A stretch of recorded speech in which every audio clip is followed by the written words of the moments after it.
많은 사람들은 이 모국어 습득 방식으로 영어를 익히는 것에 대한 편견을 가지고 있기 때문에 주변에서는 학원 안 다니는 친구를 찾아보기 힘들다. 뭐 이렇게들 말씀을 하시는 것이잖아요. 그렇기 때문에 선생님들의 입장에서는 예, 꾸준하게 초등학교 저학년이면은 뭐 3학년이라고 하더라도 최대 4년의 시간이 있지요.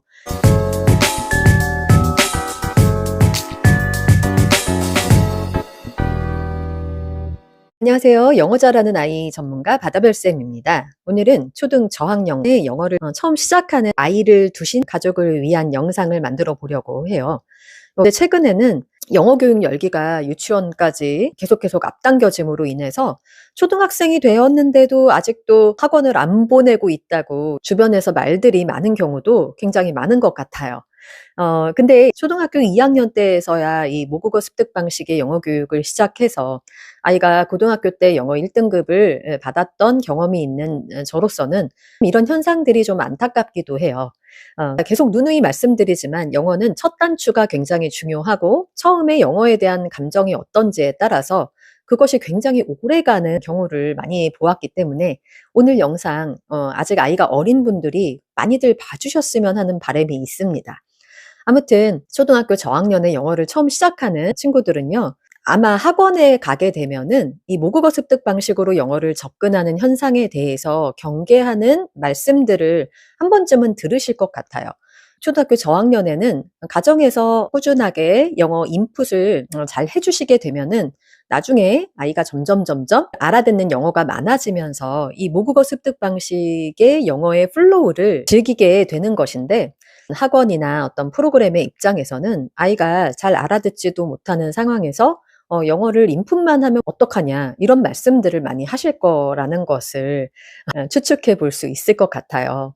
근데 여러분들께서 학원에 보내시거나 교습소에 보내시거나 선생님을 이제 고려를 하실 때에는 그분이 모국어 습득 방식으로 학생들을 키워낸 경력이 있으신지 엄마표 영어를 직접 해보셨거나 그런 어떤 사례들에 대해서 어느 정도의 직간접적인 경험치를 갖고 계신지부터 좀 확인을 하실 필요가 있어요. 오늘 영상은 모국어 습득 방식으로 영어를 지도해보고 싶으신 부모님을 위한 영상이기 때문에 이렇게 말씀을 드리는 겁니다. 왜냐하면 학원에서는 교육도 부모님들을 대상으로 하는 이제 하나의 교육 서비스업이기 때문에 부모님들이 요구하시는 것에 대해서 귀 닫고 눈 감고 할 수가 없어요. 엄마표 영어는 그것이 가능하죠. 내가 스스로 내 마음 컨트롤을 하는 것이 가능하지만 교육 서비스업에 계시는 분들은 교육 상품을 구매하시는 이제 학부모님이라고 할 수가 있는데 그분들의 니드를 모른 척 할 수가 없거든요. 그런데 여러분도 아시겠지만 이 모국어 습득 방식으로 진행을 쭉 하고 있는 분들은 전국에서 몇 퍼센트나 될까요? 그렇게 많지가 않을 것입니다. 그 소수의 분들이 이제 제 채널을 꾸준하게 이제 유지를 하고 계시는 것인데요. 이미 많은 사람들은 이 모국어 습득 방식으로 영어를 익히는 것에 대한 편견을 가지고 있기 때문에 주변에서는 학원 안 다니는 친구를 찾아보기 힘들다. 뭐 이렇게들 말씀을 하시는 것이잖아요. 그렇기 때문에 선생님들의 입장에서는 꾸준하게 학생을 모집하기 위해서는 이 모국어 습득 방식으로 진행을 하는 아이들보다는 그렇지 않은 아이들을 대상으로 하는 그런 프로그램을 개발하시거나 그런 지도를 하실 수밖에 없습니다. 네. 그래서 선생님들께는 죄송하지만 내적인 갈등을 이제 겪고 계시는 분들이 꽤 많이 계세요. 저도 그동안 뒤에서도 많이 얘기를 듣기도 하고 저를 찾아오신 분들도 계셔서 그 선생님들의 인지 부조화 현상에 대해서 익히 알고 있습니다. 그래서 이제 수능이나 이제 입시 영어를 하시는 선생님들조차도 예전에 저한테 코칭을 받으신 분들도 계시고 "아 우리 아이만큼은 영어를 행복하게 배웠으면 좋겠다." 이런 말씀들을 굉장히 많이 하셨거든요. 본인의 아이는 모국어 습득 방식으로 키우셨거나 뭐 연수를 보내셨거나 ESL의 세컨드 랭귀지로서 영어 환경을 마련을 해 주시는 방법에도 뭐 사교육을 이용하는 경우도 있기 때문에 본인이 가르치시는 것은 학습 영어지만 실제로는 어린 시절에 다양한 영어의 플로우를 마련해 주셔서 자신의 아이를 키워오신 분들께서는 일반 학습지라든지 너무나 이제 학습 위주의 커리큘럼을 가져가는 그런 학원을 운영을 하시는 분들의 입장에서는 굉장히 좀 많이 혼란스러우실 거예요. 여러분들도 익히 예측을 해 보실 수 있을 겁니다. 그래서 여러분들께 다시 한번 오늘 정리를 해드리고 싶은 것은 영어 인풋의 효과에 대해서 여러분들이 의심하게끔 만드는 말씀들을 들으실 때에는 그분의 배경을 꼭 확인을 해보십사 말씀을 좀 드리고 싶어요. 그런데 그런 경험이 없는 상황에서 들어서 아시는 말씀들은 어느 정도는 조금 걸러서 들어야 할 필요가 있다라는 말씀을 좀 드리고 싶습니다. 아무튼 이 학습 영어를 지향하시는 분 중에서 많이들 공격하시는 내용이 무엇이냐면 아이가 알아듣지도 못하는데 영어 환경이 무슨 소용이 있느냐 이렇게 말씀을 하실지 모르겠어요. 근데 아이가 이제 처음 초등학교 저학년에 영어를 배운다고 했을 때 생각해 보세요. 이 영어라는 언어의 세계에서는 그 아이는 갓 태어난 아기와 같습니다. 우리말 말고 다른 언어가 존재한다라는 것에 대해서 굉장히 낯을 가릴 수밖에 없고 너무 생소하게 느껴질 수밖에 없겠지요. 소리 자체가 익숙하지 않을 것입니다. 아기가 막 태어났는데 바로 이제 글자가 적힌 카드를 가지고 아빠, 엄마 이렇게 쓰여져 있는 카드를 가지고 아기한테 막 보여주시면서 읽어보라는 방식으로 언어를 우리가 배우지 않았었잖아요. 굉장히 무수한 맥락 속에서 그리고 무수한 상황 속에서 그 상황과 언어가 같이 함께 어우러지면서 아이들이 자기도 모르게 언어를 배우는 것이잖아요. 그런 과정을 생각해 보았을 때 영어도 마찬가지인 거죠. 물론 완벽한 이중언어 환경은 아니기 때문에 조금은 학습적인 거를 가미해서 함께 가셔야 하는 부분도 당연히 있겠지만 예, 이 모국어 습득 방식의 원리에 대해서 생각을 해보신다면 내가 배고파서 우니까 우리 애기 배고파?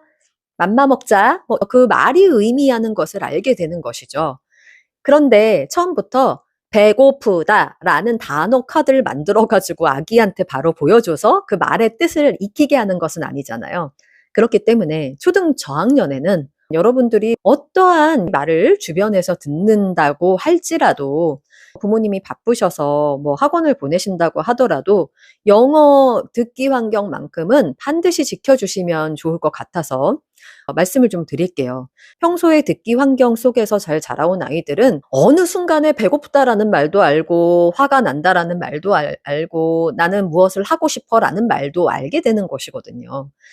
이것을 뭐 하고 싶다라는 말의 뜻은 말이야 하면서 우리가 한국말로 설명을 해주지 않아도 아기들이 무슨 말인지 척하면 척 하고 알아듣는 것과 비슷한 원리입니다. 그런데 이런 환경을 마련해주지 않은 상황에서 글자 카드로서 첫 영어를 마주하게 되면은 아이들이 물론 그걸로도 배울 수는 있겠지만 그 언어의 폭이 굉장히 한정적인 것이죠. 그렇기 때문에 만약에 여러분들이 우리 아이가 저학년에 시작은 했지만 정말 이 모국어 습득 방식으로 플루언트한 언어로서의 영어를 가르치고 싶으시다라고 하신다면은 이 과정을 절대로 놓치면 안 되는 것입니다.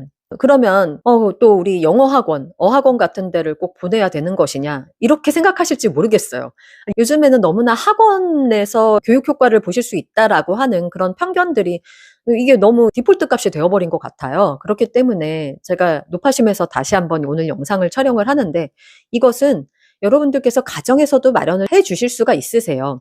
다만 부모님의 교육 철학이 자꾸 왔다 갔다 하시기 때문에 이것을 이제 꾸준하고 진득하게 가져갈 용기가 없으신 분들이 많으신 것 같다. 이제 그런 분들은 주니어 스쿨 초급반 들어오시면 될 것 같아요. 계속해서 여러분들에게 이제 상담도 하고 관련된 루틴도 권유해 드리면서 함께 끌고 갈 예정이거든요.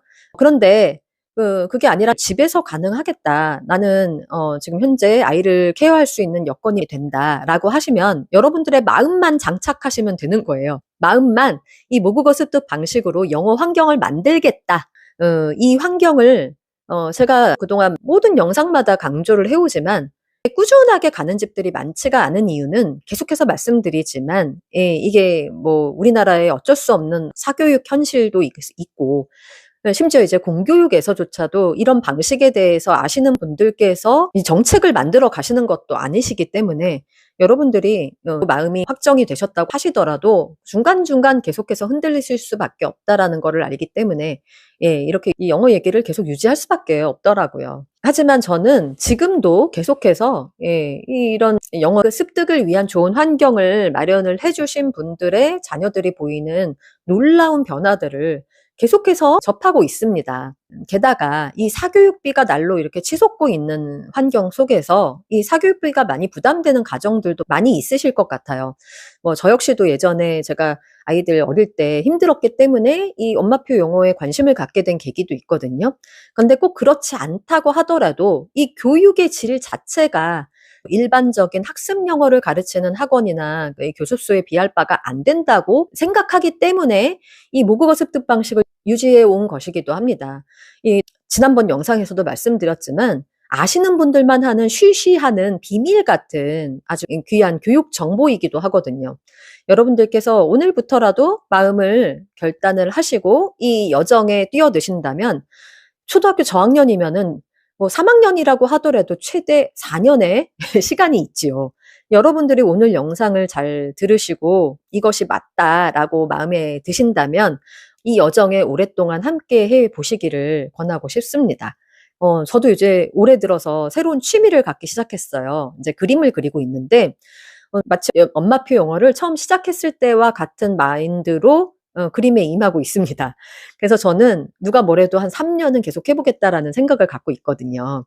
예. 그림은 취미일 뿐이지만 하물며 아이의 평생 언어력을 만드는 이 모국어 습득 방식의 언어 환경을 만들어주시는 일에 아이들의 다시 오지 않는 이 황금 같은 초등학교 저학년 시기를 그냥 보내실 건지 아니면 꾸준하고 진득하게 열매를 볼 때까지 함께 해 주실 건지 오늘 다시 한번 생각해 보시기를 바라고 싶어서 오늘 영상을 촬영을 해 보았습니다.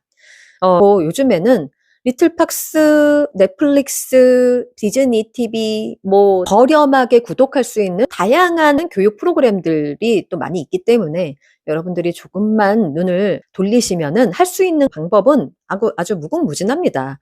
유튜브만 해도 너무나 많은 영상이 있기 때문에 제가 첫 책에서도 유튜브에 관련된 정보를 많이 드렸지만 유튜브에 아예 아이가 접근하지 못하게 하고 싶으시다라고 하시는 분들은 부모님이 계실 때만 시청하는 가족만의 어떤 원칙을 가지신다든지 아니면은 원하시는 콘텐츠 앱만 까셔가지고 그것을 활용하셔도 되는 거니까 여러분들께서 오늘은 영어를 배우는 그 원래의 그 목적에 대해서 다시 한번 생각을 한번 해주시고 아이들이 몰입해서 재미있게 보는 가정이라면 흔들리지 마시고 이 길을 쭉 3년 동안 한번 가보시기를 이제 신학기를 앞두고 다시 한번 권유를 해보고 싶어서 오늘 촬영을 해보았습니다. 오늘 영상 도움이 되셨으면 좋아요, 구독 부탁드리고요.